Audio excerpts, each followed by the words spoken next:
Hello everyone, we are live. શું વાત છે? This is Shraddha Shah Raj and આજે હું બેઠી છું ડોક્ટર નીરજ ભંસાલી સાથે. નીરજભાઈ, આઈ એમ રિયલી એક્સાઇટેડ કારણ કે વર્ષોથી હું એવું કહી શકું કે તમારી પેશન્ટ રહી ચૂકી છું. અને આઈ જસ્ટ રિમેમ્બર કે જ્યારે I was a 16-year-old girl ને તે વખતે મારે પગમાં મારી હિલમાં ડેમેજ થયેલો હતો અને મારે નેશનલ લેવલની કોમ્પિટિશનમાં જવાનું હતું ને જે તમે મેજિક બેન્ડ ફેરવેલી હતી અને એ હિલને સારી થઈ ગઈ. That was my first injury કે જે મેં તમારી સાથે કરી. સો આજે વ્યુઅર્સ હું તમને જણાવીશ કે આપણે हिंदीમાં डेफिनेटली हिंदीમાં बात કરીશું. सो हमारे साथ आज जो डॉक्टर नीरज भंसाली जुड़े हुए हैं उनको हम हमेशा स्पाइनेक्स के नाम से जानते हैं और वो ऐसे फिजियोथेरापिस्ट है कि कब दर्द दूर करते हैं पता ही नहीं चलता और उनकी बात करने की रीत और उनकी जो मैजिक बैंड है वो हम पे घूम रही है और डेफिनेटली कि उनका जो एक छोटे से दर्द को उसका जड़ कहाँ है और उसको दूर कैसे करना उसमें वो एक्सपर्ट है. और मैं यही मानती हूँ कि कई डॉक्टर ऐसे होते हैं कि उनकी बातों से हम ठीक हो जाते हैं. So he is the one. And Neeraj ji, मैं आपके साथ ये बात करना चाहूंगी कि डांसर और पेन का एक अलग से नाता होता है. मैं एक ऐसे डांसर हूँ कि जिसको पेन में भी डांस करने में मजा आता है, बट बाद में वो रियलाइज होता है कि जो खुशी खुशी में हमने नाच दिया तो उसका जो माइनस पॉइंट है वो बहुत ही बड़ा होता है. तो आज हम ये डिस्कस करेंगे क्योंकि एक डांसर होने के बाद, एक मदर होने के बाद, जो आई एम 35 years old, तो ये पर्टिकुलर एज पे मुझे क्या ध्यान रखना है और साथ में फॉर माय प्रोफेशन कि हमारे साथ बहुत सारे डांसर्स भी जुड़े होंगे, डांस लवर्स भी है, काफी सारे एथलीट भी जुड़े हुए हैं, तो उनको क्या ध्यान में रखना है. सो नीरज भाई, over to you. Thank you very much, Shraddha. It's my proud privilege कि DID सुपर मॉम फेम श्रद्धा शाह के साथ मुझे आज बात करने का मौका मिल रहा है और वो भी फेसबुक लाइव पे. So thank you so much for inviting me on your platform. I am really obliged and I am overwhelmed and very eager to talk to you regarding the dance and the fitness and all those kind of things and physiotherapy along with that. I'm so excited and happy and thanks again. And I'm really feeling proud to be with you and you are a powerhouse. Just to see you, it provides so much energy actually to the environment and to even on the Facebook live. So you are a powerhouse and I am feeling that energy whenever I meet you. This is phenomenal. Thank you so much for inviting me. Thank you. तो यही energy कई बार मुझे interview में लेके जाती है. तो एक होता है ना कि आर्टिस्ट जब भी हमेशा परफॉर्म करता है वो फुल आउट परफॉर्म करता है. तो आपको वैसे अगर याद होगा सो आई हैव वर्टिगो आल्सो कि जो पॉस्चरल डिसीज है वो कहीं ना कहीं मेरे प्रोफेशन हैजार्ड में आया है और लेग स्प्रेन हो जाना या फिर कोई भी ग्रोइंग मसल में इंजरी होना, जैसे डीआईडी के टाइम पे बहुत सीवियर इंजरी मेरी हुई थी ग्रोइंग मसल्स और शोल्डर में भी. तो पहली चीज, मैं जब भी डांस करवाती हूँ स्टूडेंट्स को तो स्टूडेंट हमारे होते 4 years से लेके 60 years तक के कि जो हमारे पास डांस फॉर पैशन, हॉबी और कहीं ना कहीं वेट लॉस के लिए भी आते हैं. तो हम वर्कआउट करवाने से पहले वार्म अप करते हैं, बट फिर भी ऐसा होता है कि काफी लोग जो डांस करने के लिए आते हैं वो एक मिस बिलीफ लेके आते हैं कि नहीं ये करने से हमारे घुटनों में प्रॉब्लम हो जाएगा या फिर कमर में प्रॉब्लम हो जाएगा. सो मैं ऐसा चाहती थी कि ऐसी कोई टिप्स आप मेरे साथ शेयर कीजिए कि मैं उनको कन्विंस कर सकूं कि इससे ऐसा नहीं होता और अगर हो गया तो क्या ध्यान में रखना है. और this is for specially 40 years ऊपर के लोगों के लिए मैं आज स्पेशली ये क्वेश्चन पूछना चाहूंगी क्योंकि लॉकडाउन के बाद बहुत सारे लोग हमारे साथ जुड़ेंगे. बॉलीफिट नाम का जो मैं वर्कआउट सेशन करवाती हूँ, इतने टाइम के बाद अगर कोई फिजिकल एक्टिविटी करेंगे तो क्या चीज ध्यान में रखना है. श्रद्धा, सबसे पहले तो मैं ये कहना चाहूंगा कि जो डांस है वो एक डांसर का फिजिकल स्टेटस और एक नॉन डांसर पर्सन, जो नॉन डांसिंग पर्सन है, उसका फिजिकल स्टेटस, उसमें आसमान जमीन का फर्क होता है. मैं जैसे सालों से मसल्स और जॉइंट्स को चेक करता हूँ, उनको पहचानता हूँ, तो उंगलियां छूने से पता चल जाती है कि अंदर मसल का टेक्सचर कैसा है, अंदर मसल कैसे. बात हम उंगलियों से मसल्स के साथ अब बात कर सकते हैं. सो मैंने ये देखा है कि जो डांसर्स है, जो बहुत एक्टिव और अच्छी लाइफस्टाइल में है, उनके मसल्स का जो टेक्सचर होता है वो बहुत ही अच्छा होता है। इसका मतलब ये है कि इनके मसल्स में एक रिकवरी की पैटर्न, फास्ट रिकवर होने की हमेशा पैटर्न रहती है, जिसमें हीलिंग बहुत फास्ट होता है। और आपके भी केस में मैंने बहुत बार देखा है कि आपको जो इंजरीज होती है बहुत जल्दी दूसरे पेशेंट्स के कंपैरिजन में आप हील कर लेते हैं। दूसरा, आप अपनी एक्टिविटीज को स्टॉप नहीं करते, फिर भी जब मेडिकल साइंस ये कहता है कि आपको आराम करना चाहिए, ये करना चाहिए वो, और आप एक्टिव रहते हैं, फिर भी आप दूसरे जो आराम करते हैं उनकी कंपैरिजन में फास्टर हील करते हैं, जस्ट बिकॉज कि आपकी जो ओवरऑल बॉडी की टेंडेंसी है। क्योंकि होता क्या है श्रद्धा, कि जब हम डांस करते हैं या हैवी एक्सरसाइज प्रोग्राम कोई भी करते हैं, तो उसमें हम बहुत सारे मसल्स का उस समय पे यूज करते हैं, फिर लंग्स का यूज करते हैं, हार्ट का यूज करते हैं, हार्मोन सिक्रीशन होता है, तो बहुत सारी बॉडी की activities at the same time चलती रहती है।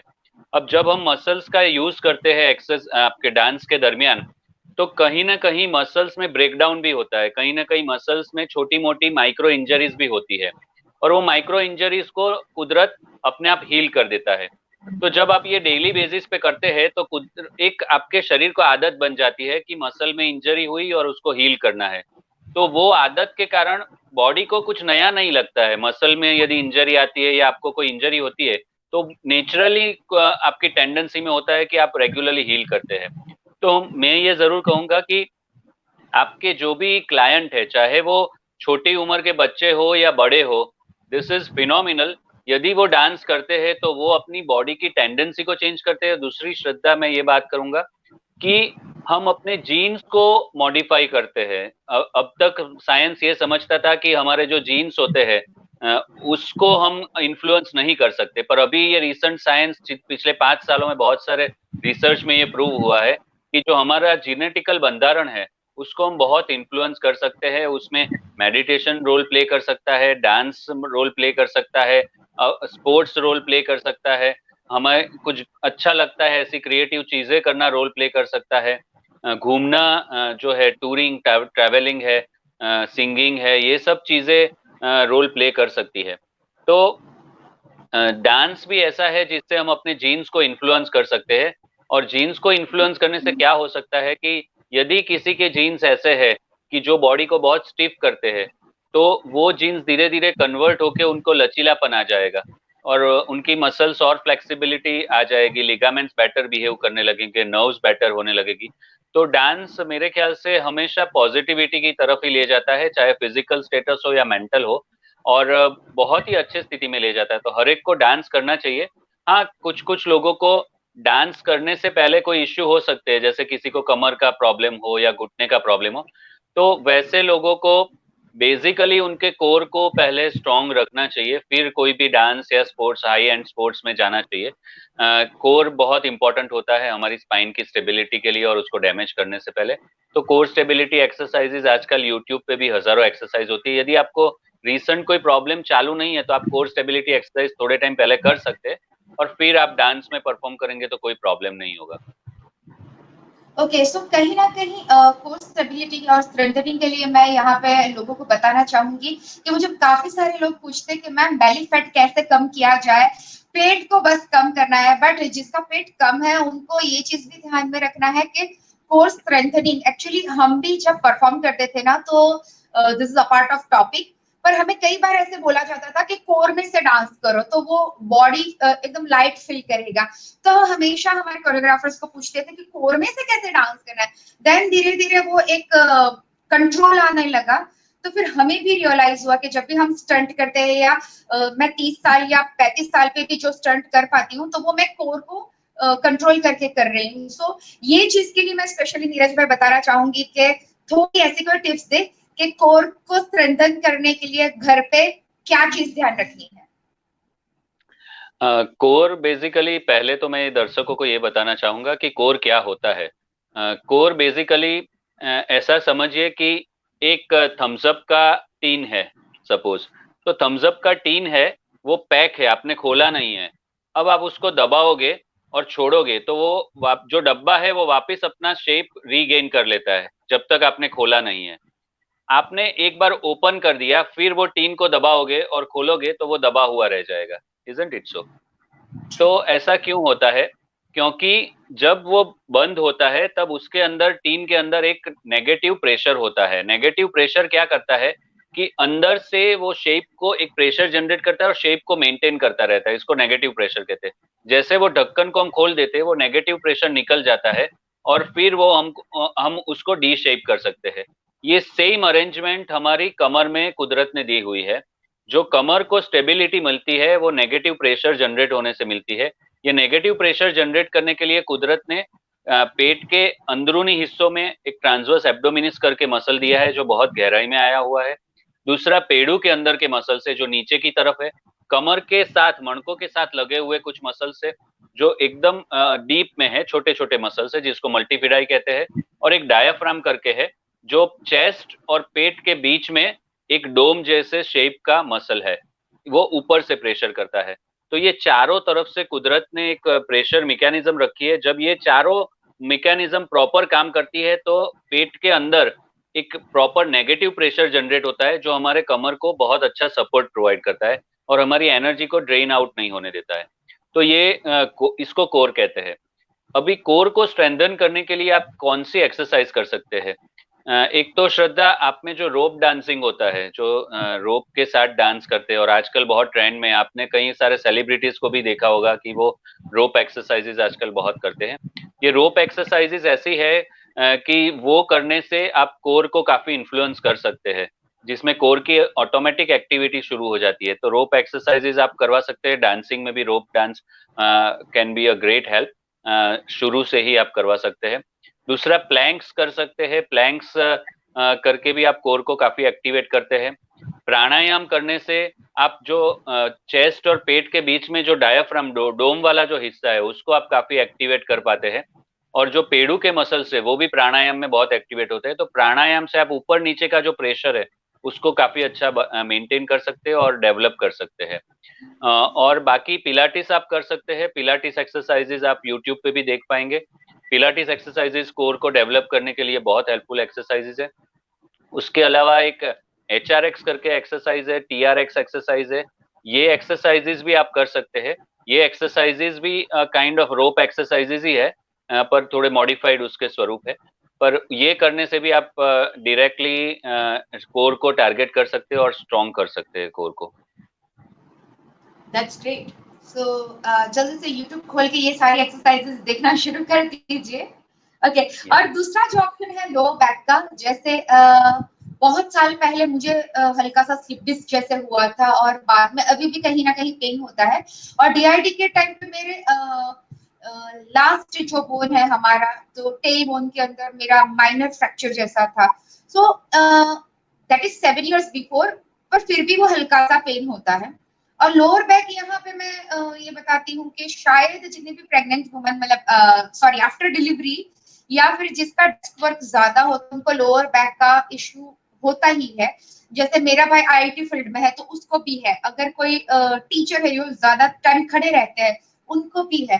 तो लोअर बैक अरे बहुत कमर पेन कर रही है, तो वो एक क्वेश्चन मैंने ऑब्जर्व किया था। और दूसरा शोल्डर रिलेटेड का कि मेरा हाथ, मतलब ऑलमोस्ट 25 या 30 इयर्स के भी बोलते हैं कि मेरा हाथ इससे ज्यादा ऊपर नहीं जा रहा। तो क्या उनके प्रोफेशन रिलेटेड वो कनेक्टेड है या फिर कोई चीज ऐसी वो गलत बार बार कर रहे हैं कि जिसकी वजह से ये हुआ है? और अगर हम बच्चों का टॉपिक ले तो जैसे स्क्रीन टाइम ज्यादा हो गई है या फिर online studies and all thing, तो अगर हो सके तो मुझे बच्चे और बड़ों में क्या चीज ध्यान रखनी for lower back and shoulder, उसके लिए मुझे थोड़ी टिप्स दीजिए। हाँ, ये बहुत अच्छा क्वेश्चन है और बहुत रिलेवेंट क्वेश्चन है श्रद्धा। ये बहुत ही काम के क्वेश्चन है आपने जो पूछा। एक तो मैं लोअर बैक के लिए पहले कहूंगा, आपने अपने ब्रदर की बात की जो IT प्रोफेशन में है, जो काफी घंटे जिनको बैठ के वर्क करना पड़ता है। और आजकल ये वर्क फ्रॉम होम का भी जो कल्चर काफी हो रहा है, उसमें मैं बहुत सारे पेशेंट हमारे पास आज अभी आ रहे हैं कि जिनको वर्क फ्रॉम होम और IT में काम करने के कारण, लैपटॉप के सामने घंटों तक काम करने के कारण बहुत सारे नेक के और लोअर बैक के इश्यूज बहुत हो रहे हैं। और दूसरा कि जो बहुत लॉन्ग टाइम तक खड़े रहते हैं उनको भी ये बैक का प्रॉब्लम आने के बहुत स्वाभाविक होता है। इसका जो मुख्य कारण है ये है कि ये जब हम बहुत लॉन्ग टाइम तक एक ही पोजीशन में बैठते हैं तो हमारे कुछ मसल्स शॉर्टन पोजीशन में चले जाते हैं, सिकुड़ जाते हैं, और फिर काफी घंटे तक वो पोजीशन में रहते हैं और अचानक हम फिर खड़े होते हैं। तो वो एक्चुअली होता क्या है कि हमारे बॉडी का एक्टिवेशन पैटर्न कैसा है कि हम खड़े होते हैं, उससे पहले हमारा ब्रेन में थॉट क्रिएट होता है कि मुझे खड़े होना है, और जैसे थॉट क्रिएट होता है वैसे कुछ मसल्स ऑटोमेटिक एक्टिवेट हो जाते हैं। हम खड़े होने की क्रिया तो बाद में करते हैं, पर ब्रेन में थॉट जब जब भी जनरेट होता है कि मुझे खड़े होना है, तब वो मसल एक्टिवेट हो जाता है। तो वो ब्रेन के थिंकिंग प्रोसेस के साथ वो माइक्रो सेकंड में एक्टिवेट होना चाहिए, उसके बाद मूवमेंट होनी चाहिए। ये इतना माइन्यूट तरीके से बिहेव करता है बॉडी। तो होता क्या है कि जब घंटों तक हम बैठे रहते हैं या एक पोजीशन में रहते हैं तो कुछ मसल्स इनएक्टिव हो जाते हैं और वो माइक्रो सेकंड में एक्टिवेट नहीं हो पाते हैं। तो उससे होता क्या है कि हम मूवमेंट तो कर लेते हैं, फिर वो मसल एक्टिवेट होते हैं। समझे कि जैसे मुझे खड़े होना है तो मैं खड़े हो गया, फिर उसके लिए जो एसेंशियल मसल है वो काम करेंगे, दूसरे मसल्स खड़े कर देंगे इंसान को। तो उसके कारण वो स्टेबिलिटी नहीं रहती, और वो जब स्टेबिलिटी नहीं रहती है तो वो डैमेज करती है स्ट्रक्चर को। और यही देखने में आता है, ज्यादातर यही प्रॉब्लम होता है कि जो एक पोजीशन में बहुत लॉन्ग टाइम तक रहते हैं वो एसेसरी मसल्स का यूज करने लगते हैं। वो एसेसरीज मसल्स आपको काम तो करा देते हैं, पर उसके कारण आपकी अंदर की स्टेबिलिटी डैमेज होती है और वो आपको आगे प्रॉब्लम करती है। तो जो भी लोग आईटी में वर्क करते हैं उनके लिए मैं कुछ टिप्स देना चाहता हूँ कि वो कैसे बचा सकते हैं अपने आप को। एक तो उनको हर आधे घंटे पे अपनी पोजीशन चेंज करनी चाहिए। जैसे बैठ के काम कर रहे हैं तो आधा घंटा हो तो लैपटॉप या जो भी सरफेस वो हो उसको ऊंची सरफेस पे रख देने का, और आधे घंटे खड़े रह के काम करने का। फिर आधे घंटे वापस बैठ के काम करो, फिर वापस आधे घंटे खड़े रह के। It's very easy. खाली आपको एक हैबिट कल्टीवेट करने की जरूरत होती है, पर उससे आप दोनों मसल्स ग्रुप को बारी बारी से एड्रेस करेंगे, जिससे आपके एक ही स्ट्रक्चर पे स्ट्रेन आना बंद हो जाएगा, पहली बात। दूसरा, चाहे बच्चे, आपने बच्चों के लिए पूछा कि बच्चे भी ऑनलाइन स्टडी करते हैं, बच्चे हो या कोई भी कंप्यूटर का यूज करते हो लॉन्ग टाइम तक या मोबाइल का, तो हमेशा ये बात का ध्यान रखना चाहिए कि जो स्क्रीन होती है उसका ऊपर का 1/3 का पोर्शन जो होता है वो आंख के सामने होना चाहिए। ज्यादातर हम देखेंगे कि भाई लैपटॉप पे काम कर रहे हैं तो पैर लंबे करके बैठेंगे और फिर पैर पे लैपटॉप रख के बैठेंगे और वो तब वर्क करेंगे। उसके कारण होता क्या है कि आपको गर्दन नीची रखनी पड़ती है और आपको काम करना पड़ता है।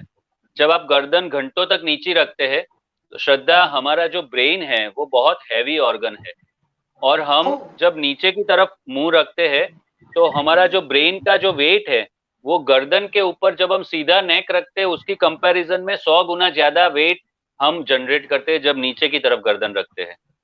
100 गुना ज्यादा वेट जनरेट करते हैं। हाँ, क्योंकि हमारी जो नेचुरल डिजाइन है, जो सीधा नेक रखने की डिजाइन है, वो ऐसी है जिसमें मिनिमम मसल एक्शन की जरूरत होती है। तो हम 24 घंटे सीधी गर्दन रख के बात कर सकते हैं, मसल को थकाए बगैर काम कर सकते हैं। जब और हम नीचा देख के आधा घंटा भी करेंगे तो हमारे गर्दन के मसल्स थक जाएंगे। ये नेचुरल फिनोमिना है, क्योंकि उसको बहुत काम करना पड़ता है। तो एक तो स्क्रीन यदि आप ऊपर का 1/3 रखेंगे आंख के सामने तो आपकी गर्दन नीचे नहीं रहेगी। गर्दन नीचे की तरफ ज्यादा नहीं रहेगी तो आप नेक को डैमेज करने से बचेंगे। और दूसरी बात यह है कि आपको लैपटॉप हो या आपके मोबाइल की स्क्रीन हो, एटलीस्ट 1 फुट का डिस्टेंस मिनिमम आपके आंख और स्क्रीन के बीच में होना ही चाहिए। वो बहुत इंपॉर्टेंट होता है। तो वो एक बात का खास ध्यान रखने का। जो आईटी में है और जो कंप्यूटर का ज्यादा यूज करते हैं तो मैं उनको सलाह दूंगा कि लैपटॉप जो होता है उनका कीबोर्ड और माउस नहीं यूज करना चाहिए, उनको एक्सटर्नल कीबोर्ड और माउस यूज करना चाहिए। उससे क्या होगा कि आप खाली स्क्रीन की तरह लैपटॉप का यूज करेंगे, जिससे आप डिस्टेंस मेंटेन कर पाएंगे और आप दूर रह के कीबोर्ड माउस का यूज कर पाएंगे, जिससे आप प्रॉपर हैंड रेस्टेड पोजीशन में भी रख पाएंगे और साथ में आप अपनी आंखों को भी स्ट्रेस नहीं करेंगे। तो बहुत सारी इंजरीज आप नेचुरल कोर्स में बच सकते हैं इससे। दूसरा, आजकल अनस्टेबल सर्फ जैसे बड़े बॉल आते हैं जिसको स्विस बॉल या जिम बॉल कहते हैं, जो हर जगह मिलते हैं, अमेजोन पे भी मिल जाए, ऑनलाइन स्टोर्स में भी मिलते हैं और स्पोर्ट्स की दुकानों में भी मिल जाते हैं। तो ये जो बड़े बॉल होते हैं, यदि आपको बैठ के ज्यादा काम करना है तो मैं ऐसी एडवाइस करूंगा कि ऐसा बॉल ले लीजिए। Rather than sitting on the chair, it's advisable कि आप ऐसे बड़े बॉल के ऊपर बैठ के फिर एक्सरसाइज आप बैठ के आपका वर्क करिए। उससे आपके कांस्टेंट कोर मसल्स एक्टिवेट रहेंगे और आप स्पाइन को डैमेज नहीं कर पाएंगे, which will be very good for you. तीसरी बात यह है कि यदि आपको बैठ के ज्यादा काम करना है तो हर 10 मिनट पे आपको आपकी सिटिंग पोजीशन चेंज करनी चाहिए, कि 10 मिनट आप चेयर की एज पे बैठे, 10 मिनट पीछे से बैठे, कमर को सपोर्ट दिया, और हाँ, और 10 मिनट के लिए आप बीच के भाग में बैठिए, चेयर के बीच के भाग में बैठिए, और फिर पीछे की तरफ बॉडी को आर्च करिए बीच बीच में। और ये सब आदत का पार्ट है। यदि एक दो बार भी आप बीच में ऐसे आर्च कर लेते हैं तो आप देखेंगे बहुत रिलैक्स हो सकते हैं और बहुत ही रिफ्रेश फील कर सकते हैं। तो ये आपको थकने भी नहीं देगा और आपकी स्पाइन को इंजरी से भी बचाएगा। तो ये बहुत काम आए ऐसी चीजें है। Really that is very beneficial, क्योंकि कहीं ना कहीं जो ग्राफिक डिजाइनर्स हैं या फिर फोटो वीडियो एडिटर है, काफी सारे ऐसे लोग कि जो इवन अकाउंटिंग भी करते हैं कि जो कंटिन्यूअस काम करते हैं, बट एक चीज याद रखनी है कि एवरी 10 मिनट आपका ब्रेन में रिमाइंडर सेट करना है कि अगर अभी पोजीशन चेंज करें, दैट इज समथिंग डिफिकल्ट, एक दो दिन आपको याद रखना पड़ेगा।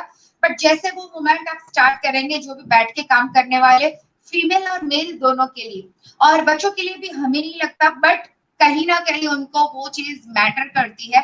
तो हम हमेशा ये करते हैं उनकी आंख खराब होगी, बट उसकी बॉडी पे भी वो इफेक्ट हो रहा है। तो थैंक यू डॉक्टर के आपने इतना डीपली हमें समझाया कि कहीं ना कहीं ये हमारे लाइफ में सबसे इम्पोर्टेंट क्वेश्चन था कि क्या करें कमर के दर्द के लिए। मैं लास्ट क्वेश्चन ये पूछूंगी कि हाथ के लिए अगर कुछ प्रॉब्लम हुआ तो, क्योंकि same thing finger and mobile, तो थंब रिलेटेड फिंगर रिलेटेड जो इश्यू हो रहा है। और दूसरा, हम जब ऑनलाइन क्लासेस लेते हैं तो ऑनलाइन क्लासेस के दौरान भी ऐसे होता है कि हमें बहुत ही जोर से बात करनी पड़ती है और बहुत डबल मूवमेंट करनी पड़ती है। अगर ऑफलाइन क्लास है तो 10 बच्चों के सामने हम जितना एनर्जी यूज करते हैं उससे ज्यादा हम ऑनलाइन में यूज करते हैं। तो हमें क्या चीज ध्यान रखनी चाहिए स्पेशली? एक तो ये मोबाइल वाला और फिंगर कंटिन्यू मूवमेंट में, तो ये जो फाइन मोटर स्किल के लिए, और हमारे जैसे लोग के जो ऑनलाइन जुम्बा करवा रहे हैं या योगा सिखा रहे हैं या डांस कर रहे हैं, तो हम बहुत ही ज्यादा एनर्जी यूज कर रहे हैं। तो ये दो टॉपिक प्लीज मुझे कवर करके दीजिए। ठीक है श्रद्धा, एक तो मैं ये कहूंगा कि जो हर 10 मिनट पे या आधे घंटे पे जो रिमाइंडर की बात है, तो आजकल एक ऐप भी, बहुत सारे ऐप्स ऐसे हैं जो आपको रिमाइंडर देते हैं। तो आप ऐप्स डाउनलोड, जैसे एक टेक्स्ट नेक करके एक ऐप है, तो ये ऐप भी आप डाउनलोड कर सकते हैं। ये ऐप में आप रिमाइंडर सेट कर सकते हैं, उतनी फ्रीक्वेंसी में आपको ऑन स्क्रीन रिमाइंडर ही मिल जाएगा सीधा, जिससे आपको याद नहीं रखना पड़ेगा, खाली आपको रिमाइंड करे तब आपको खाली फॉलो करना है। तो टेक्नोलॉजी का यूज करके आप उसको भी आप बहुत सिंप्लीफाई कर सकते हैं, बट ये हैबिट में कन्वर्ट करना बहुत जरूरी होता है। यदि आप हैबिट चेंज नहीं करेंगे तो आपका जो वर्क रिलेटेड प्रॉब्लम्स है उससे आप बच नहीं सकते, वो बार बार आप इंजरी प्रोन होते रह सकते हैं। जहां तक आपने फाइन स्किल्स की बात की और फिंगर्स की और थम्स की बात की, आजकल ये देखने में श्रद्धा बहुत आ रहा है कि लोगों को थंब में ये पोर्शन में पेन होना बहुत शुरू हो गया है और दूसरा यहाँ पे पेन होना शुरू हुआ है। ये दो पेन बहुत कॉमन पेन आजकल देखने को मिल रहा है। उसका सबसे मुख्य कारण जो है वो टेक्सटिंग है, जो हम कीबोर्ड का मोबाइल पे यूज करते हैं बार बार, उसके कारण, क्योंकि हम या गेम खेलते हैं तो थंब का बहुत सारा यूज करते हैं। एक्चुअली आप यदि मोबाइल बगैर की लाइफ देखो, जब मोबाइल का इतना यूज नहीं था या आज भी जो मोबाइल का इतना यूज नहीं करते हैं, उनके दिन भर के आप थंब मूवमेंट देखेंगे, और जो एक मोबाइल का आम यूजर है, जो एक आम बंदा दिन में 5-6 घंटे कम से कम मोबाइल यूज करता है, तो उसकी आप थंब मूवमेंट देखोगे तो एक महीने में जो नॉन मोबाइल यूजर या लेस मोबाइल यूजर जितना थंब मूवमेंट करता है उतना वो 24 घंटे में कर देता है। Oh my so goodness. हाँ, ये करता है, ये ऐसे ही करते हैं हम। और आप सोचो ना कि हम मोबाइल में टेक्सटिंग में जितनी बार थंब को ऐसे ऐसे करते हैं, उतनी उतनी ज्यादा बार हमें दिन में क्या काम होता है जब थंब को बार बार यूज करना पड़ता है? दिन की कोई भी एक काम ऐसा नहीं है जिसको थंब को हमें ऐसे ऐसे करके यूज करना पड़ता है, नहीं करना पड़ता। और उसके कारण एक्चुअली ओवर यूज करने से क्या होता है कि थंब का ये जो पोर्शन है उसमें घसारा होता है, डीजनरेशन होता है। और श्रद्धा, मैं ये सबको वार्न करना चाहता हूँ एज अ डॉक्टर कि ये जो घसारा है वो नॉन रिप्लेसेबल घसारा है। Oh my दूसरे God. सब जॉइंट के घसारे ठीक हो सकते हैं, पर थंब का जो घसारा है उसमें इतनी पतली कार्टिलेज लगी होती है कि वो जब घिस जाती है तो उसको रिप्लेस कुदरत कर नहीं पाता है, बहुत पतला लेयर है, क्योंकि कुदरत को ये कल्पना ही नहीं थी कि कोई थंब का इस तरीके से पागल की तरह यूज करेगा। तो ये कॉन्सेप्ट में तो ये डिजाइन में ही नहीं है, ये डिजाइन में ही नहीं है थंब की कि वो इतने हजारों बार खटखट खटखट कर सके। तो उसके कारण हम डैमेज बहुत, और वो इरिपेरेबल डैमेज है, वो आगे जाके रिप्लेसमेंट करा सकते हैं, पर वो भी बहुत सक्सेसफुल नहीं है। ये बहुत ही कॉम्प्लिकेटेड रिप्लेसमेंट है। घुटने का रिप्लेसमेंट इजी है, थंब का रिप्लेसमेंट बहुत टफ है और बहुत एक्सपेंसिव भी है, और वो भी आपको नॉर्मल थंब नहीं देगा। और ये पेन जो होता है ना, वो फिर 24 घंटे परेशान करता है। तो मैं ये सबको सलाह दूंगा कि एक तो आपको जो टेक्सटिंग करते हैं, तो वॉइस टू टेक्स्ट सभी मोबाइल में, सभी कीबोर्ड में वॉइस टू टेक्स्ट ऑप्शन होता ही है। इवन गुजराती टाइपिंग के लिए भी अब आप वॉइस टू टेक्स्ट यूज कर सकते हैं। गुजराती भी आप बोलोगे तो टाइप हो जाता है। तो इंग्लिश तो होता ही है, हिंदी भी होता है, पर गुजराती भी, आज लोकल लैंग्वेजेस भी आप वॉइस टू टेक्स्ट में यूज कर सकते हैं। तो जब भी आपको टाइप करना हो, मेरी सलाह ये है कि आप वॉइस टू टेक्स्ट ही यूज करिए, जो बहुत अच्छा रहेगा। आपको यदि गेम खेलनी है जिसमें थंब का बहुत सारा यूज है, तो मैं ये एडवाइस करूंगा कि आप आपके मोबाइल पे मत गेम खेलिए। ऐसा हो तो गेमिंग कंसोल लीजिए और कंसोल का यूज करिए, जिसमें बड़ा पैड होता है और आप मेजर मूवमेंट्स करते हैं। आप स्मॉल स्मॉल मूवमेंट्स नहीं करते, जो आपको बहुत हार्मफुल हो सकती है। तो ये खास ध्यान में रखने जैसा है कि आपके थंब की बार बार मूवमेंट अवॉइड करनी है। दूसरा, यदि आप कीबोर्ड का यूज करते हैं, कंप्यूटर का यूज ज्यादा करते हैं, तो आपको उसको रिवर्स, जैसे हम कोई भी यूज करेंगे तो आगे के पार्ट में यूज करते हैं, ठीक है। हम रिवर्स में तो कुछ करते नहीं, पीछे की तरफ तो टक टक टक टक नहीं करते, जो भी करते हैं वो आगे आगे करते हैं, ठीक है।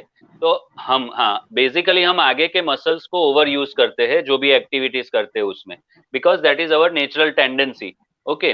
तो हमें क्या करना है कि जब भी हम कंप्यूटर का या ऐसा जिसमें उंगलियों का ज्यादा यूज है, तो एटलीस्ट हर आधे घंटे पे एक बार ऑफ करना है हमें अपने आप को, इस तरीके से। ये बहुत इंपॉर्टेंट है।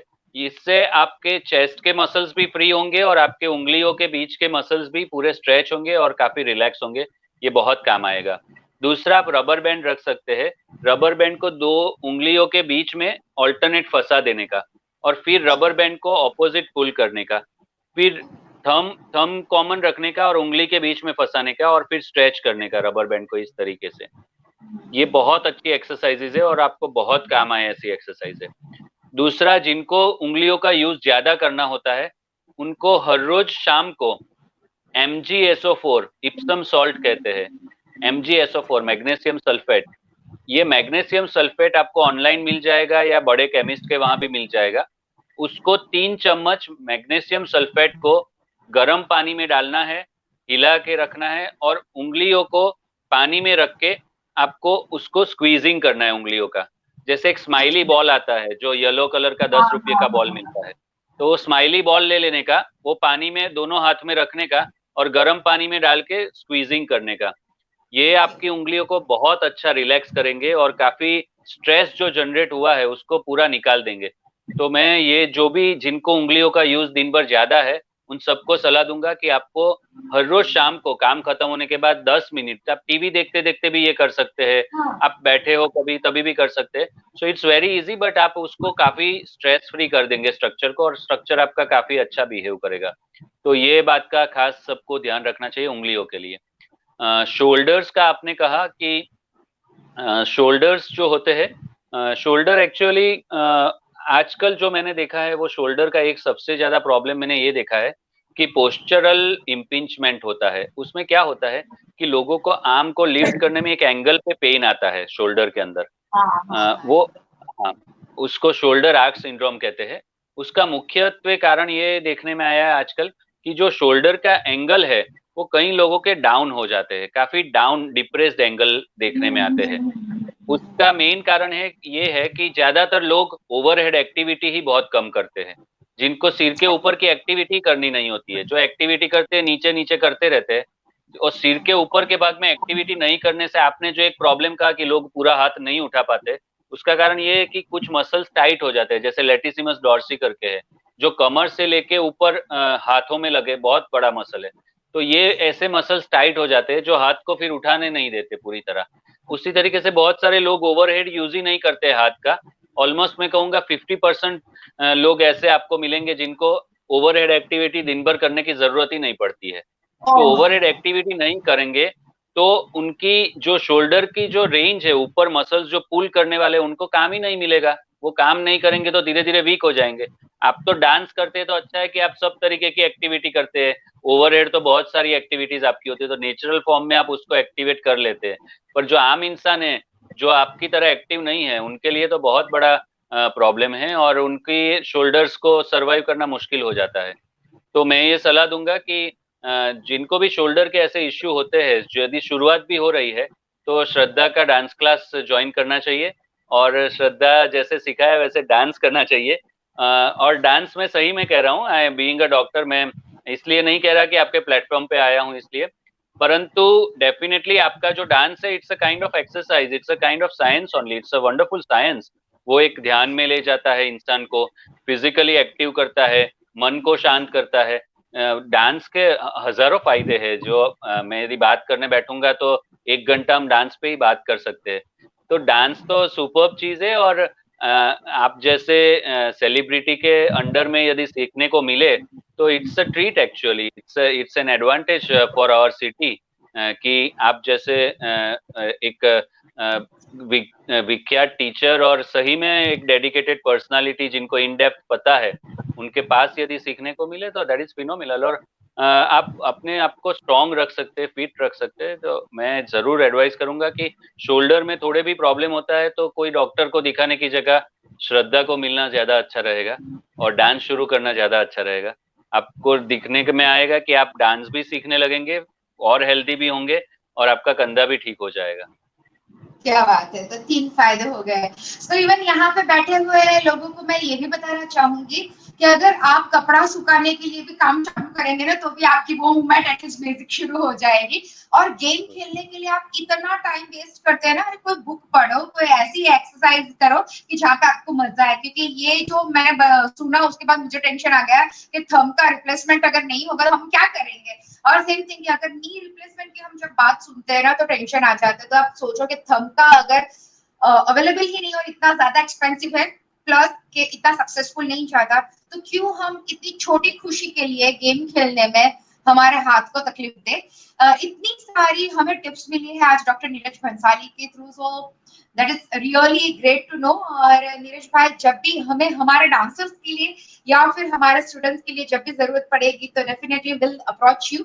और एक छोटी सी बात, जैसे मेरी मम्मी है, she is almost 69 year old lady, और वो एज रिलेटेड के भी उनकी, और वो भी इतनी ही ज्यादा एक्टिव थी। अब हुआ ये प्रॉब्लम कि उनको बैक में काफी सारे प्रॉब्लम्स होने शुरू हो गए हैं और she is having plate and screw भी फिट किया है उनको ऑपरेशन करने के बाद स्पाइन में। तो वो जो बैक की एक्सरसाइज है, क्योंकि एज अ डॉटर मैं अगर बोलूंगी तो वो करेंगे नहीं, तो आई विश कि आप उसको ऐसी कोई सिंपल एक्सरसाइज बताएं। और यहाँ पे जुड़े जितने भी सीनियर सिटीजन हैं या फिर बाद में वीडियो देखेंगे उनके लिए भी कि बैक रिलेटेड अगर कोई इश्यू है तो ऐसी एक्सरसाइज के वो जो घर पे खुद कर सके। एक तो मैं आपके मदर नंदिनी जी को प्रणाम करता हूँ। एक शिक्षक रह चुके हैं नंदिनी जी, बहुत ही रिस्पेक्टेड है और हम सबके लिए बहुत ही आदरणीय है। और उनके अंडर में ऐसे ऐसे स्टूडेंट बाहर आए हैं जो आज सब तरफ अपना नाम रोशन कर रहे हैं। Thank you madam for joining us and listening to us and thanks for asking the question, we are honoured for that. Nandini madam, आपके लिए और जिनको भी सीनियर सिटीजन से बैक के प्रॉब्लम से कुछ सिंपल एक्सरसाइजेज मैं डेफिनेटली सजेस्ट करना चाहूंगा आप सबके लिए। एक एक्सरसाइज तो आप सिंपल ये कर सकते हैं कि जैसे पीलो पे खड़े रह गए आप, पीलो रख देने का नीचे और उस पे खड़े रह जाइए, प्रोवाइडेड कि आपके बैलेंस के कोई इश्यू नहीं हो। अब पीलो पे खड़े रह के क्या करना है कि जो नाभि का हिस्सा है उसको हल्के से कमर की तरफ पुल कर लीजिए, हल्का सा नाभि को कमर की तरफ खींच के रखिए और ये खींचाव जो है वो मेंटेन करना है। जब भी आपकी नाभि छूट जाए, करना है तो मतलब पीछे की तरफ खींच रहा है। हाँ, कमर की तरफ, नाभि को जरा सा अंदर की तरफ खींचना है, अंदर की तरफ बस, हल्का सा नाभि को और बहुत हल्के से करना है, बहुत जोर नहीं लगाना है, एकदम हल्के से एक इमेजिनेशन खाली करना है कि नाभि को आपने पीछे खींचा है। अब आपको उस पे खड़े रहना है पिलो के ऊपर, और आपको क्या करना है कि दोनों हाथों को ऊपर ले जाना है और फिर हाथों को आगे पीछे मूवमेंट करनी है। ये एक तो मूवमेंट करनी है खड़े रह के। ये आपको कम से कम 50 बार ये मूवमेंट करनी है नाभि को पेट अंदर की तरफ रख के। दूसरा, पिलो पे ही खड़े रहना है और फिर आपको ट्विस्टिंग करना है, दोनों साइड्स में ट्विस्ट करना है हाथों को स्प्रेड करके, और पूरा बैलेंस बनाए रखना है। श्रद्धा, ये पिलो पे खड़े रहने का मुख्य एक्चुअली होता क्या है कि जैसे जैसे एज आगे जाती है ना, और हमारी एक्टिविटीज यदि डांसिंग की या ऐसी नहीं है, तो हम धीरे धीरे हमारे जो रिसेप्टर्स होते हैं, रिसेप्टर माने सेंसर होते हैं हमारे अंदर, वो सेंसर्स क्या करते हैं, जैसे मैं सिंपल भाषा में ये पहले समझाऊंगा कि सेंसर क्यों होते हैं और कहाँ पे कैसे होते हैं, हमें पता कैसे चले कि सेंसर है। जैसे सेंसर का मतलब क्या है, आप आजकल मोबाइल में देखोगे कि आपको मोबाइल आपका फेस देख के भी अनलॉक हो जाता है, ठीक है, और फिर थंब टच करने पे भी अनलॉक हो जाता है। ये सब कैसे होता है, इसमें सेंसर्स होते हैं। एक सेंसर जो फेस को रिकॉग्नाइज करने वाला होता है, वो फेस को देख के रिकॉग्नाइज करता है और कुछ पॉइंट्स नरेट करता है, और उससे वो समझता है कि ये फेस वही है जो मैंने रजिस्टर किया है, और वो खोल देता है। उसी तरीके से थंब का सेंसर होता है, वो पैटर्न को रजिस्टर करता है थंब की, और फिर वो पैटर्न में मैच हो जाती है तो उसको खोलता है।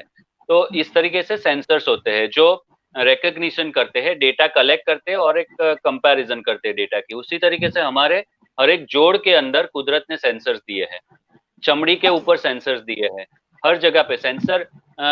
जो जोड़ के अंदर के सेंसर्स है वो क्या करते हैं कि जॉइंट की पोजीशन की माहिती हमारे ब्रेन को पहुंचाते हैं।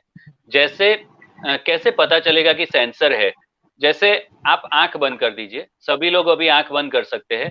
आंख बंद करके आप अपने मुट्ठी को बंद करिए और हाथ को ऊपर उठाइए, तो आप देखोगे नहीं तो भी आपको पता चलेगा, आपके अंदर से आपको पता ही रहेगा कि आप बैठे हो या खड़े हो, आपके हाथ ऊपर है या नीचे है, आपकी मुट्ठी बंद है या खुली है। सही, आप देख नहीं रहे हो, आप अभी आंख खोल सकते, आप देख नहीं रहे हो, फिर भी आपके बॉडी की हर एक जॉइंट की माहिती आपके ब्रेन को पता है कि वो कहाँ कौन से एंगल पे है, हमारा घुटना मुड़ा हुआ है, उंगली मुड़ी हुई है, सीधी है, क्या पोजीशन में हम है, उसकी माहिती हमारे ब्रेन को देखे बगैर पता होती है। वो इसलिए होती है क्योंकि हमारे हर एक जोड़ के अंदर सेंसर्स होता है जो एंगल की माहिती हमारे ब्रेन को पहुंचाते हैं, जिससे हमें पता चलता है कौन से एंगल पे कौन सा जॉइंट इस मोमेंट पे सिचुएटेड है। अब होता क्या है कि जैसे एज जाती है और यदि आप इस सेंसर्स पे वर्क नहीं करते, डांस एक ऐसी घटना है कि जो नेचुरल वे में आप बार बार सेंसर को स्टिम्युलेट करते हैं, तो आप सेंसर को हमेशा एक्टिवेट रखते हैं। तो dance is one of those kind of activities की जो सेंसर को एक्टिवेट रखने में काम, और हमें पता है कि हम जिस चीज का कम यूज करते हैं वो धीरे धीरे डिटोरिएट हो जाता है, उसका फंक्शन डिटोरिएट होता है। ये एक सामान्य नियम है इस पृथ्वी का, ठीक है। तो पृथ्वी पे चाहे कोई वस्तु हो या शरीर हो या जो भी हो, उसका यूज कम करेंगे। जैसे कुछ लोग दिमाग का कम यूज करते हैं तो उनका दिमाग है कि नहीं वो कंफ्यूजन हो जाती है हमें। तो ऐसे कई बार ऐसा होता है कि यूज जो भी जगह का कम करने लगते हैं तो वो वहां के सेंसर्स डिटोरिएट हो जाते हैं और वहां के सेंसर्स कम काम करते हैं। अब सेंसर यदि कम काम करेंगे तो ब्रेन को माहिती कम मिलेगी, डेटा कम मिलेगा, और ब्रेन में जब डेटा कम होता है तो ब्रेन मांसपेशियों की एक्टिविटी कम कर पाता है, क्योंकि ब्रेन को जब पता ही नहीं है कि आपका जॉइंट कौन से एंगल पे है, अच्छे तरीके से उसको पता ही नहीं है, तो ब्रेन कंफ्यूज हो जाएगा और सही मांसपेशियों से वो काम नहीं ले पाएगा। और उसी चक्कर में जैसे एज बढ़ती है, कई लोगों को वर्टाइगो मीन्स इम्बैलेंस के प्रॉब्लम होते हैं, कई लोगों के मसल्स अचानक थक जाते हैं, कई लोगों के मसल्स में कैच आ जाता है। ये सब का मुख्यत्वे कारण होता है कि उनके सेंसर्स वीक हो जाते हैं। तो ये जो मैंने आपको एक्सरसाइज दिखाई वो पीलो पे खड़े रहने की, वो आपके सेंसर्स को रीएक्टिवेट करती है। क्योंकि आप बैलेंसिंग एक्टिविटी साथ में कर रहे हैं, तो बैलेंसिंग के साथ आपके सेंसर्स एक्टिवेट होंगे, जिससे आपके धीरे धीरे ब्रेन को ज्यादा पता चलने लगेगा पोजीशन का। और सबसे ज्यादा श्रद्धा, ताकत से भी ज्यादा जरूरत है सेंसर्स का प्रॉपर काम करना। मैंने इतने टाइम के अनुभव के बाद ये जाना है कि मेरे पास कई ऐसे आते हैं श्रद्धा, कि जिनको हम बॉडी देखेंगे ना तो इतना अच्छा फिगर होता है, लड़की हो या लड़के हो, इतने मस्कुलर दिखते हैं, एकदम परफेक्ट फिगर में होते हैं। उनको देख के हम कल्पना नहीं कर सकती इस बंदे को कमर में पेन होगा। हमें कल्पना भी नहीं हो सकती कि ये बैक पेन हो सकता है या गर्दन का इश्यू हो सकता है। ऐसे ही उनके फिजिक को देख के कल्पना भी नहीं। कितने जिम ट्रेनर हमारे पास आते हैं जो जिम कराते हैं और उनको कितने बैक के प्रॉब्लम सालों तक होते हैं। तो ये होने का मुख्य कारण यही है कि जो सेंसर होते हैं वो लोकल सेंसर कई जगह के डिटोरिएट हो गए होते हैं, और उस ब्रेन को कमर के उस हिस्से का पता ही नहीं होता है। जैसे चौथा पांचवा मनका है, तो चौथा पांचवा मनका कमर का ऐसा है कि जहाँ पे जनरली कॉमन प्रॉब्लम होता है, तो कई सारे लोगों में हम ये देखते हैं कि चौथे पांचवें मनके की सेंस ही ब्रेन को नहीं होती है। तो जब हम कमर मोड़ने का बोलते हैं तो कमर को पांचों मणकों को एक साथ मूवमेंट करते हैं, जो बारी बारी से एक एक मणकों की मूवमेंट होनी चाहिए 1 2 लेके 5 तक, वैसे नहीं होती है। 5 एक समूह की तरह मूव करते हैं। और ये निशानी है कि आपका ब्रेन आइडेंटिफाई नहीं कर रहा है कि ये 5 अलग सेगमेंट है। और जब 5 अलग सेगमेंट आइडेंटिफाई नहीं कर पाएंगे तो पांचों के बीच में जो छोटे छोटी मांसपेशियां है वो तो काम ही नहीं करेगी। और यही छोटी मांसपेशियां आपकी कमर को मेन सपोर्ट प्रोवाइड करती है अंदर से। तो यदि ब्रेन को ही पता नहीं है तो काम करेंगे कैसे? तो आप कितना भी एक्सरसाइज कर लो, कुछ भी कर लो, तो आपके सही मसल काम ही नहीं करेंगे, गलत ही करते रहेंगे। इसलिए ये सेंसर का महत्व बहुत है। तो ये सेंसर का यूज करना चाहिए। दूसरा, मैंने जो जिम बॉल की बात की थी, ऐसे जिम बॉल आप ले सकते हैं, उसके ऊपर बैठ जाइए और आंख बंद कर दीजिए और हल्की सी अप डाउन मूवमेंट करिए, ऐसे ऐसे ऐसे ऐसे।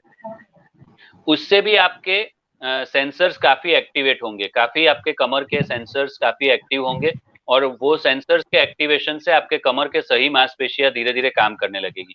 यही जिम बॉल पे बैठ के आप थोड़ा थोड़ा आगे पीछे हो सकते हैं। और ये जिम बॉल श्रद्धा बहुत सस्ते हैं, इसलिए मैं ये सब चीजें कह रहा हूँ। 500 रुपये में मिल जाते हैं आजकल। तो 500 रुपया यदि आप इन्वेस्ट करते हैं तो आप बहुत कुछ अच्छी एक्सरसाइज आप बॉडी को प्रोवाइड कर पाएंगे। यदि साधन बगैर करते तो आप इतना अच्छा एक्सरसाइज प्रोग्राम नहीं दे सकते। तो छोटा मोटा इन्वेस्टमेंट करना पड़ सकता है, पर वो आपकी लाइफ में बहुत काम आएगा। तो आप जिम बॉल पे बैठ जाइए, थोड़ा आगे पीछे मूवमेंट करिए, थोड़ी साइड में मूवमेंट करिए, हाथों की मूवमेंट करिए उस पे बैठ के। छोटे बच्चे घर में हैं तो बॉल पास कर सकते हैं। जैसे जिम बॉल पे आप बैठ गए और बच्चों के साथ थ्रो किया कि यहाँ बॉल फेंका, वहां बॉल फेंका, ऐसे, तो आप अलग अलग आपके मसल्स को एक्टिवेट करेंगे। जैसे जैसे इस तरीके की सरफेसिस पे आप बैठ के एक्टिवेट करेंगे मसल्स को, आपके धीरे धीरे अंदर की स्टेबिलिटी डेवलप होगी और आप धीरे धीरे प्रॉब्लम से भी बाहर आ जाएंगे और बार बार प्रॉब्लम में गिरने से भी बच जाएंगे।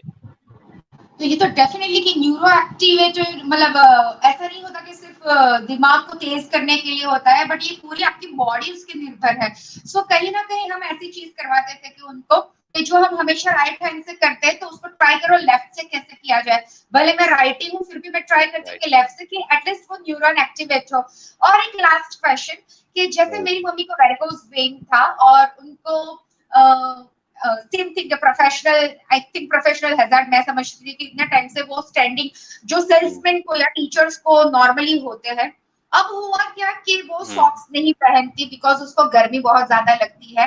तो वेरिकोज वेन के सॉक्स हमारे यहाँ पे सिर्फ शोरूम में पड़े हुए हैं वैसे हैं। और वॉकिंग के लिए तो वो वॉकिंग नहीं कर पा रही कि अगर हम उसको बोले कि थोड़ा मूवमेंट रखो बिकॉज ऑफ बैक पेन की वजह से, और मैं ज्यादा अगर चलती हूँ तो मुझे स्वेलिंग आ जाता है, वो उसका हमेशा का कंप्लेंट था। तो उसके लिए ऐसा कुछ है कि जैसे बॉल तो डेफिनेटली कि मैं उसको गिफ्ट करने वाली हूँ, बट जैसे वॉकिंग के लिए वो रेडी नहीं होती क्योंकि उसके सबकॉन्शियस माइंड में ऐसा ही है कि मैं अगर चलूंगी तो स्वेलिंग आ जाएगा और मेरे बैक में प्रॉब्लम होगा। तो उसके लिए मैं क्या करूँ? देखिए, वेरिकोज वेन जो है ना वो बहुत सारे फीमेल्स में ये कॉमन प्रॉब्लम है, और जिनको ज्यादा खड़े रहने का जॉब होता है उनमें ये हो जाना थोड़ा स्वाभाविक भी है। पर वेरिकोज वेन से एक तो बचा कैसे जा सकता है? जिनको हो गया उनके लिए हम बाद में देखते हैं, पहले बचा कैसे जा सकता है। और वेरिकोज वेन है क्या?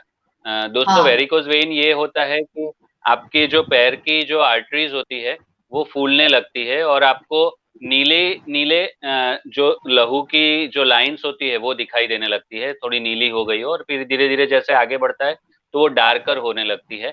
कई बार वो पेनफुल हो जाती है और फिर वो कई बार फटने के भी चांसेस रहते हैं। यदि बहुत ही ज्यादा वो डायलेट हो गया हो तो फटने के चांसेस रहते हैं। इसको वेरिकोज वेन कहते हैं। जनरली प्रेगनेंसी के बाद ये कॉमन फिनोमिना देखने में आता है कि वेरिकोज वेन बढ़ने के चांसेस ज्यादा रहते हैं। उसके दो मुख्यत्वे कारण हैं वेरिकोज वेन बढ़ने के और होने के। एक तो ये होता है कि बेसिकली क्या है कि हमारे बॉडी में एक माइक्रो सर्कुलेशन की सिस्टम होती है। ये श्रद्धा माइक्रो सर्कुलेशन क्या है कि छोटी छोटी बहुत ही बारीक छोटी छोटी नलियां होती है लहू की, उसके अंदर सर्कुलेशन होता है ब्लड का। अब मैकेनिज्म कैसी है कि माइक्रो सर्कुलेशन जब बढ़ता है तो आपका वीनस रिटर्न बढ़ता है। जैसे अशुद्ध लहू जो होता है वो वापिस हार्ट की तरफ फास्ट आने लगता है। ठीक है, जब माइक्रो सर्कुलेशन डिटोरिएट होता है तो अशुद्ध लहू जो है वो हार्ट की तरफ जल्दी नहीं आ पाता है। ठीक है, तो उसके कारण क्या होता है कि वो नलियों में जमा रहता है और वो नलियां धीरे धीरे इलास्टिक की नलियां होती है। ये सब जो पाइपलाइन होती है ब्लड की, तो इलास्टिक की पाइपलाइन होती है जो इसमें फ्लेक्सिबिलिटी होती है। तो जब लहू उसमें जमा रहता है तो वो फूल जाती है और वो फूल के उस धीरे धीरे उसकी इलास्टिसिटी वीक हो जाती है। जैसे एक इलास्टिक की आपकी स्लीव है तो आप उसको खींच के रखोगे इलास्टिक की स्लीव को, तो थोड़े टाइम बाद उसका इलास्टिक का जो स्लीव इलास्टिसिटी है वो कॉम्प्रोमाइज हो जाता है। तो उसी तरीके से ब्लड की नलियों में भी ये होता है। ये होने के कारण जो प्रेशर जनरेट होना चाहिए ब्लड का, वो नली के अंदर प्रेशर ही जनरेट नहीं हो पाता है। और जब नली के अंदर ब्लड का प्रेशर नहीं होता है तो ब्लड रिवर्स वापस जल्दी जा नहीं पाता है। और दूसरा कि वो जमा हुआ ब्लड जो होता है, तो हर एक नली में जगह जगह पे वाल्व दिए है कुदरत ने कि एक यहाँ पे वाल्व है, एक यहाँ पे वाल्व है। जैसे दो वाल्व यहाँ दिए है तो बीच में ब्लड जो होता है वो ये ऊपर वाले वाल्व के ऊपर ब्लड चला जाएगा तो वापस नीचे नहीं आए, इसके लिए वाल्व क्लोज हो जाता है। फिर वापस नीचे का ब्लड जाता है, वाल्व खुलता है, ऊपर ब्लड जाता है, वाल्व क्लोज होता है। तो जब ब्लड जमा रहता है तो वाल्व के ऊपर प्रेशर बहुत बढ़ता है, तो धीरे धीरे जो वाल्व होता है वो भी वीक हो जाता है नली के अंदर का। तो उसके कारण वेरिकोस के प्रॉब्लम्स होने लगते हैं। और तीसरा एक प्रॉब्लम ये है कि आपके जो पेड़ू का हिस्सा, जो हिप्स के आगे का हिस्सा है, आगे के वाला भाग जो है, वो ज्यादातर जो हिप का बोन जो होता है, वो बहुत सारे जिनको ज्यादा खड़े रहने की एक्टिविटी होती है उनका वो हिप बॉल जो होता है वो थोड़ा आगे की तरफ शिफ्ट हो गया होता है, जिसको हम एंटीरियर ट्रांसलेशन कहते हैं। Anterior translation of the head of the femur कहते हैं। ये एंटीरियर ट्रांसलेशन क्या करता है कि वो आगे, ये हड्डी है और हड्डी के ऊपर एक लेयर होता है जो हड्डी को बचाता है आगे के स्ट्रक्चर से। तो ये जब हड्डी आगे की तरफ चली जाती है तो ये लेयर के साथ में फ्रिक्शन करती है और वहां सूजन जनरेट करती है, जिसके कारण वहां पे सूजन जमा हो जाती है और जस्ट वो हड्डी के पीछे ब्लड की बड़ी नलियां पास हो रही है जो इंग्वाइनल एरिया कहते हैं। वहां से ब्लड की नलियां जाती है पैरों में। तो जब हेड आगे की तरफ चला जाता है तो वो ब्लड की नलियों पे प्रेशर जनरेट करता है, जिसके कारण जो ब्लड रिवर्स आना चाहिए वो इजीली आ नहीं पाता है। तो उससे भी वेरिकोज बहुत ज्यादा बढ़ता है। तो ये एक्चुअली वेरिकोज के कुछ कारण है। दूसरा, हार्मोनल चेंजेस भी होते हैं। हार्मोनल चेंजेस के कारण भी आपका पैर का वजन बढ़ जाता है कई बार, और उसके कारण भी आपका वीनस रिटर्न डिस्टर्ब होता है। तो ये सब के कारण वेरिकोज वेन्स के प्रॉब्लम होते हैं। अब वेरिकोज वेन को आप किस तरीके से टैकल कर सकते हैं? सबसे पहले जो है वो माइक्रो सर्कुलेशन बढ़ाना। माइक्रो सर्कुलेशन यदि आपका बढ़ेगा तो ही आपका वीनस रिटर्न बढ़ेगा। वीनस रिटर्न बढ़ेगा तो ही वेरिकोज में आप रिवर्सल का सोच सकते हैं। ओके, वीनस रिटर्न मींस कि जो अशुद्ध लहू है वो वापिस आना चाहिए। वो गटर जाम हो गई है तो गटर में से पानी निकलना चाहिए। यदि आप रास्ता ही नहीं बनाओगे तो पानी निकलेगा ही नहीं। ओके, तो उसके लिए आपको क्या करना है कि सबसे पहले तो आपको आगे की गटर को क्लीन करना होता है कि जहां से पानी अल्टीमेटली जाए। तो जो पैर का हिस्सा होता है वो नाभि से शुरू करके पैरों की उंगली तक का हिस्सा होता है ड्रेनेज के तरीके से। ठीक है, तो आपको सबसे पहले क्या करना है कि नाभि के ऊपर के हिस्से को आपको ड्रेनेज क्लियर करना होता है। वो कैसे करेंगे, एक आम आदमी सिंपल तरीके से कर सकता है, खाली साइंस जानने की जरूरत होती है। उसमें करना ये है कि ना एकदम हल्के से हाथों को एकदम हल्के से रखना है, आपके नाभि के पोर्शन पे रखना है और फिर छाती की तरफ हाथों को ऐसे धीरे से ऊपर, एकदम जैसे पैम्पर कर रहे हो अपने आप को, बस एकदम सिंपल वे में पैम्पर करना है। और स्कूपिंग करना है, जैसे स्कूप करना है, ऐसे नाइकी का साइन आपने देखा है, ऐसे हाँ हाँ राइट वाला साइन होता है, ठीक है, तो वही साइन में आपको स्कूप करना है, ऐसे ऐसे ऐसे ऐसे स्कूप। तो नाभि से लेके स्कूपिंग करते करते करते आपको चेस्ट तक स्कूपिंग करते जाना है, ऐसे। ओके अपवर्ड्स ये ऊपर करने की से तरफ। अपवर्ड, यस, हाँ, चेस्ट की तरफ। तो ना पहले आपको नाभि से चेस्ट की तरफ एटलीस्ट आपको 1 हफ्ते तक यही करते रहना है और कुछ करना नहीं है, ठीक है, ओके एक वीक तक। और धीरे धीरे फिर बढ़ाते जाना है, एक जैसे नाभि से चेस्ट तक का जो है वो हमेशा फिर करते ही रहना है, दूसरी चीजें ऐड ऑन होगी एक एक वीक में। एक वीक ये किया, उसके बाद आपको घुटने से लेके हिप तक करना है, घुटने से धीरे धीरे स्ट्रोक देके इसी तरीके से स्ट्रोक देना है और हिप्स तक देने हैं, पैर के आगे के हिस्से में, इसी तरीके से पैर के पीछे के और साइड के हिस्से में स्ट्रोक 10-10 स्ट्रोक देने हैं, घुटने से लेके हिप्स तक, ठीक है। अपने ही हाथ से आप दे सकते हैं, इजीली कर सकते हैं।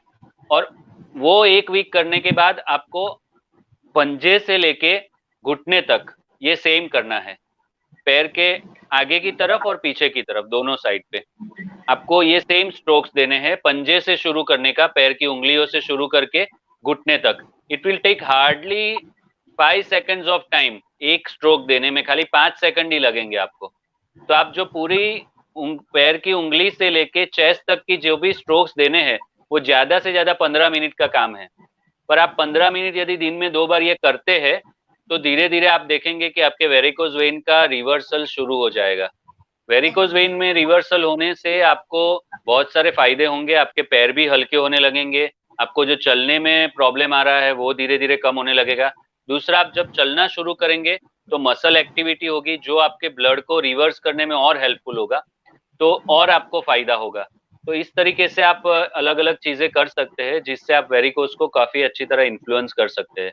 दूसरा, आप स्टॉकिंग्स का आपने कहा, जनरली जो फॉरेन के स्टॉकिंग्स होते हैं, ये मैंने देखा है कि वो मटेरियल बहुत ही अच्छा, ऐसे कहना नहीं चाहिए अच्छा बुरा, परंतु वो मटेरियल पतला भी बहुत होता है और वो स्किन फ्रेंडली बहुत होता है, उसके कारण आपको इरिटेशन नहीं होता और गर्मी नहीं लगती है। तो जिनको वेरिकोज वेन स्टॉकिंग्स पहनने हैं, तो आप इम्पोर्टेड स्टॉकिंग्स का सोच सकते हैं, तो वो आपको आप घंटों तक पहन सकते हैं, तो वो भी आपको हेल्पफुल हो सकते हैं। तीसरा, आप सोते टाइम पे पैर को थोड़ा ऊंचा रखेंगे, पीलो रख देंगे या पैर की तरफ का जो पलंग का हिस्सा है उसको थोड़ा ऊंचा कर देंगे, तो भी आप काफी हद तक वेरिकोज को रिवर्स करने में आपको हेल्पफुल होगा। तो ये कुछ चीजें। दूसरा, एक सैंडविच एक्सरसाइज करके है, वो यूट्यूब के पे आपको देखने को मिल जाएगी, सैंडविच एक्सरसाइज। वो सैंडविच एक्सरसाइज आप आराम से कर सकते हैं, उसमें पंजे हिलाने होते हैं अलग अलग पोजीशन में, तो वो एक्सरसाइज आप एक बार एक्सप्लोर करके कर सकते हैं, वो भी काफी इफेक्टिव एक्सरसाइज है वेरिकोज वेन के सामने।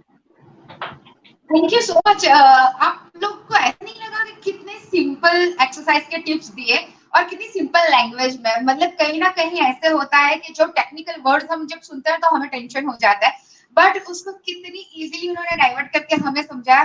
Thank you so much doctor. मैंने ऐसे प्लान किया था कि शायद 20-25 मिनट में हमारा सेशन खत्म हो जाएगा, but it is almost 1 hour और उसमें मुझे इतना जानने मिला, क्योंकि एज अ फिटनेस मैं अगर डांसर हूँ तो मुझे वो भी चीज ध्यान में रखनी है, और एक मैं डॉटर भी हूँ तो मुझे वो भी चीज ध्यान में रखनी है। तो सारे एज, मतलब किड्स है या यंगस्टर है, वर्किंग है या हाउस होल्ड काम करते हैं, और साथ में सीनियर सिटीजन, आज हमने सारे टॉपिक कवर कर दिए। और शायद अभी मुझे ऐसा हो गया कि मैं बेसिक ज्ञान तो लोगों को मैं बांट पाऊंगी, और जब भी अगर कुछ सीरियस हो गया है तो मैं आपके पास भेज दूंगी। So thank you so much doctor Neeraj Bhansali. और आप सबको बताना चाहूंगी, डॉक्टर नीरज भंसाली का सूरत में ही स्पाइनेक्स है बहुत सालों से, और he is a wonderful person. तो डॉक्टर तो वो है ही magician kind of, but I request you all कि अगर आपको कोई भी ऐसी जानकारी चाहिए, वो काफी सारे लाइव सेशन करते हैं, उनके ब्लॉग्स भी है, और साथ में वो इतने इजी टिप्स देते हैं कि आप घर पे खुद ब खुद ये चीज कर सके। और कोई भी पेन छोटा नहीं होता, आपको पता भी नहीं चलेगा कि वो कब बड़ा हो जाए। तो प्लीज एटलीस्ट किसी चीज को भी निग्लेक्ट मत कीजिए, भले वो आपके मम्मी पापा का हो या आपका खुद का हो। और स्पेशल मैं फीमेल्स को बताऊंगी कि अगर हस्बैंड को हो गया या इन लॉज को हो गया तो हम भागते हैं, बट व्हाट अबाउट यू? हम हमेशा फीमेल्स हमारी चीज को प्रायोरिटी नहीं देते। अरे थोड़ा दुख रहा है, 3-4 साल से दुख रहा है, तो दैट इज क्रॉनिक डिसीज। तो आज ही अपने बॉडी के पेन को समझिए, वो आपको कोई चीज बताना चाहता है। Thank you so much doctor Neeraj Bhansali हमारे साथ स्क्रीन शेयर करने के लिए और इतना नॉलेज देने के लिए। Thanks a lot. Thank you very much Shraddha. और मैं एक बात आज कहना चाहता हूँ श्रद्धा, कि मेरा बचपन का सपना आज पूरा हुआ है। मुझे बचपन से ऐसा था कि कोई सेलिब्रिटी के साथ मैं स्क्रीन शेयर करूं और बात करूं, और आज सही में वो मेरा सपना पूरा हुआ है कि मैं DID सुपर मॉम फेम श्रद्धा शाह से ऑन स्क्रीन बात कर रहा हूं। और मुझे बहुत आनंद आया, और आधे घंटे का 1 घंटा इसलिए हो गया कि एनर्जी आपसे ही आ रही थी। मैंने तो पहले ही कहा था कि आप एनर्जी का सोर्स हो, तो उससे पता ही नहीं चला कि कहाँ इतने जवाब निकल गए। बाकी आधा घंटा भी निकालना मुश्किल हो जाता है। तो thank you so much for giving me this opportunity to share few words with you and giving me this platform. I am really very happy to talk to you. Wish you all the very best. और मैं सभी दर्शक मित्रों को कहूंगा कि dance एक ऐसा है कि जो शंकर भगवान भी करते थे डांस। तो जो नृत्य भगवानों ने भी किया है, कृष्ण ने भी किया है, तो नृत्य एक ऐसी विद्या है जो हर एक देव देवी देवता सब करते हैं। और हमारे पास जब इतने गुणी गुरु हो तो उनके पास नृत्य सीखना ही चाहिए, और नृत्य के हजारों फायदे आपको उठाने ही चाहिए। आई really salute your work, your expertise Shraddha, and I am fan of the your dancing skills. And आप जो शादियों में भी, मैंने आपको बहुत सारी शादियों में भी देखा है जो आप कोरियोग्राफी कराते हैं, और कितने 4-5 दिन में ही आप कैसे लोगों को एक्सपर्ट कर देते हैं। कुछ तो इतने मोटे मोटे मैं लोगों को देखता हूँ जो मुझे लगता है स्टेज पे आके कि ये लोग क्या करेंगे।